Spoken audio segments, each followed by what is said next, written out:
Head coach Shane Beamer is with us this morning. Good morning, Coach Beamer. How are you? I am doing great. Good morning to you guys, and really appreciate you having me on. No, we appreciate you, and welcome to the PD area of South Carolina. Got a lot of excited fans. Coach, I want to start, if you don't mind, with what we just discussed. You were here and a part of a coaching staff that led South Carolina and Gamecock football to a place it had never been before. How were we able to do that in a history that has not been as prosperous as those few years were? Yeah, obviously Coach Spurrier did a great job leading our program, and we had, really talented young men, and it's no secret that that time period was probably the most talented group of players that we've ever had come through here at one time, and we were able to keep the top players in South Carolina for the most part. We didn't get them all, obviously. Some went to Georgia, some went to North Carolina, some went to Clemson, but for the most part, we were able to keep the bulk of the best players year in, year out in state, and they came to Columbia, whether it be Alshon Jeffrey or Jadeveon Clowney or Marcus Lattimore or DJ Swearinger or on and on and on.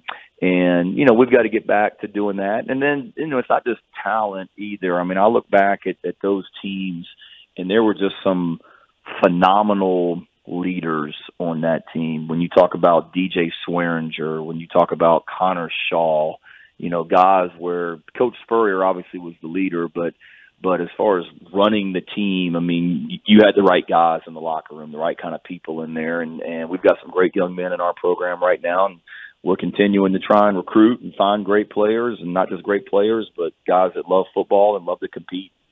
During the search committee, it was made known to me that this was a dream job of yours. What makes the South Carolina coaching job so interesting to you? Personally, I love this state. I was born in Charleston. When we came to Columbia the first time, my wife and I have been married for less than a year, I guess. This is the first place we really lived as a married couple. 2 of our 3 children were born here. Before we, came to work here, we always loved coming to South Carolina in the summertime for vacation. Ever since we left, we always came back and went to the beach or whatnot, and maintained great friends here. So personally, I love this state and want to live here and retire here eventually. But then just professionally, I believe that you have everything that you need here to be successful, to win football games consistently and compete for championships. From a administrative support standpoint, from a facilities standpoint, from a recruiting footprint standpoint, amazing stadium that we play in, great academics at the University of South Carolina, great city to live in Columbia. So you have everything you need to be successful, and it's a great place to live, and somewhere that my family and I really think of in a special way, because you can have a dream job, but if you're not able to be successful, it's probably not going to be a dream very long, but you can certainly win here. We've shown that in the past, and we're well on our way to getting back to doing that also. Coach, something that excites me about you being here, I mean, with Holtz and Spurrier, they'd established themselves as legendary college football coaches. You've got a lot to prove. You're the son of a famous coach, a uber-successful coach at Virginia Tech, but it appears to me that you're more interested in building a program than hoping to have a good team here, there, and yonder. Is that a fair assessment? And what needs to happen for South Carolina to become the sort of program that could consistently compete for SEC championships?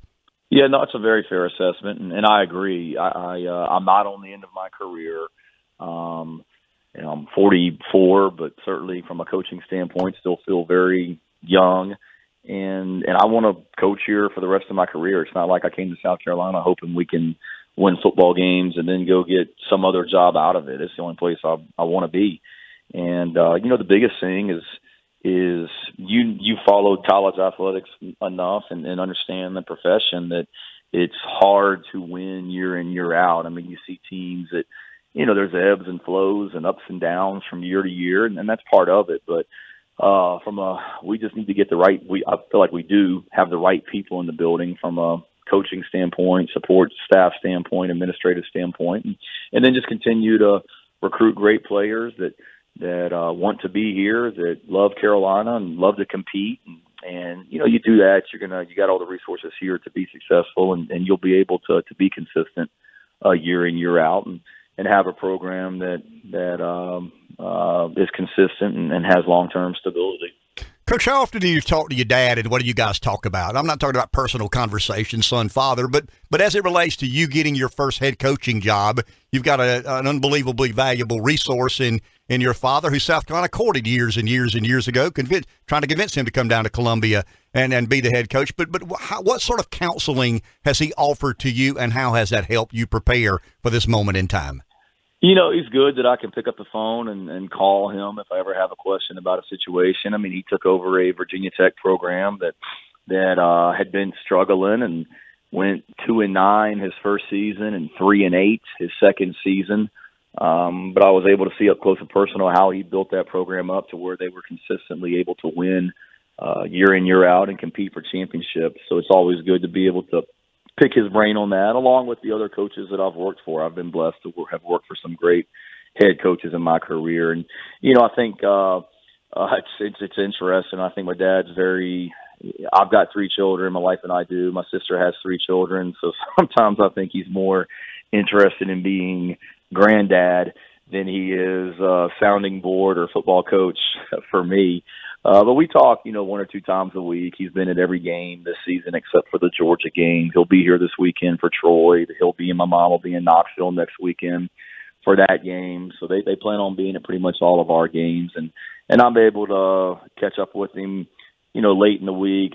Obviously, as a football coach, Sunday, Monday, Tuesday, Wednesdays, and Thursdays are pretty busy. But by the time you get to Thursday night, it slows down a little bit, and you're able to get home at a decent hour. So we usually talk on Thursday nights, and then he's at the games, and we're able to catch up a little bit. And I think the biggest thing with him is not so much X's and O's advice. It's just, like last week after the game, that was a tough loss to Kentucky. And, I saw him right after the game, and he just said, as the head coach, as the leader, here's where, these moments you've got to be at your best, and things like that. So, he's been there and done that, and anything he tells me, I certainly really appreciate and listen closely to.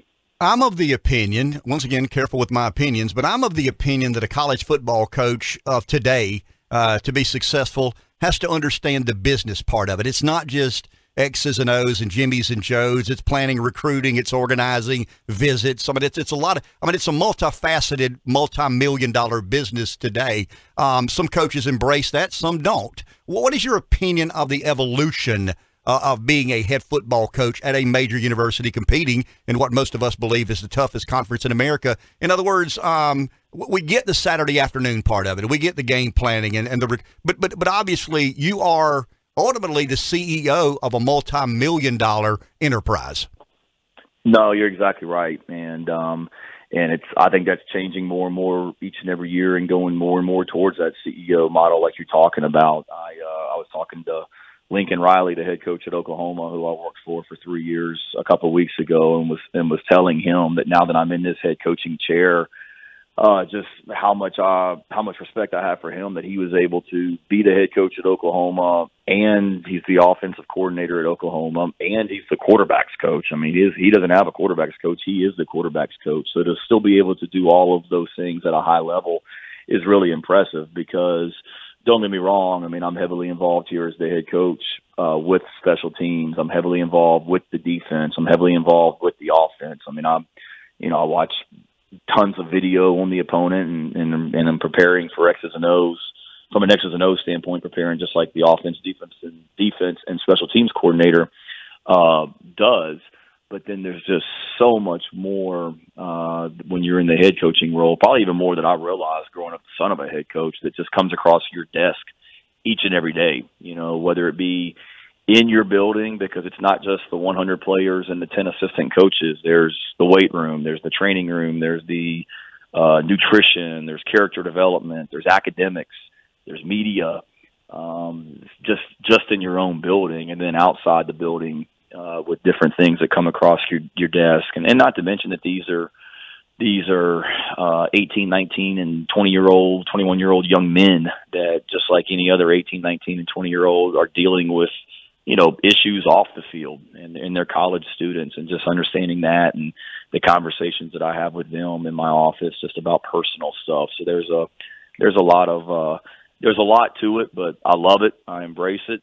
And just the love the relationships with not just the coaches and players that I work with, but the people I get to interact with day in, day out also. Coach, one of the complexities that come along with the business of college football is the NIL, the allowance of players to be compensated for their name and likeness. I would imagine that has changed the landscape of college football. There's been an historic debate about compensating players or not. I guess this would be a compromise in some way, shape, or form. Does that make your job more difficult, less difficult, more complicated, less complicated? What is a head coach's role in facilitating some of the ancillaries that have come along with the business part of college football?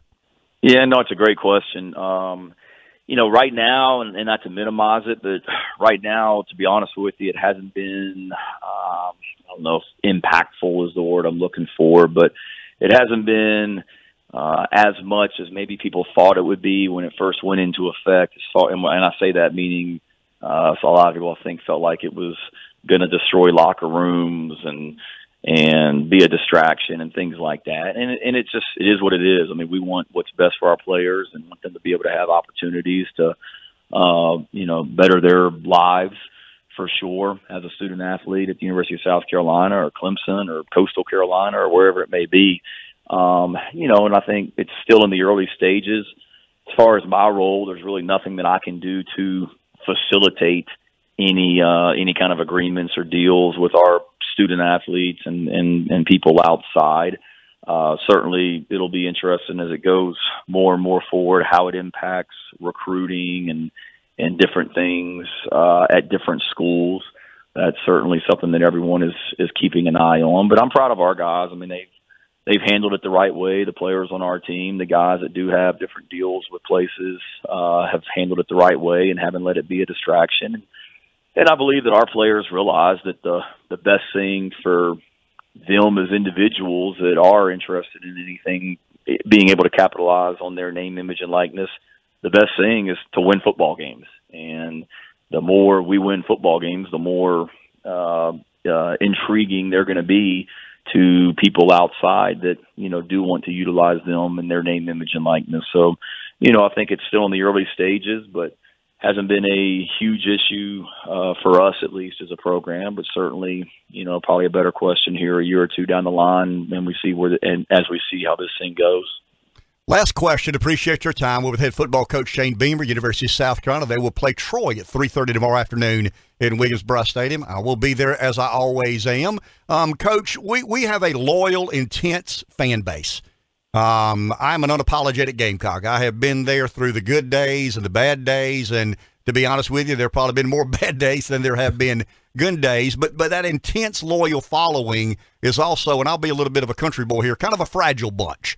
I mean, they sat around for many, many years waiting on something to not work out. You appear to me to have a different sort of attitude and tact there. We can do anything we choose to. My excitement is based upon you being a part of a staff that did carry South Carolina football to a place it had never been. How do you convince the Gamecocks, the fragile bunch that is intense and loyal and very dedicated, that be patient, we're going to get there.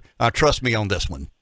I think it's that one that I've been here and I saw, what we did, but even more so than that is just the fact that we've got a great program to recruit to from an academic and athletic standpoint, like I was talking about earlier. And this is an attractive place to a lot of young men and their families. And the response that I've had from recruits just since I've gotten hired, but especially over the last 4 weeks, that see how hard our guys are playing and that we're competing and that we're battling and we're getting games into the fourth quarter, and we were close the other night and just couldn't quite get over the hump. But I think recruits and their families, they see the excitement, they feel where this thing is going.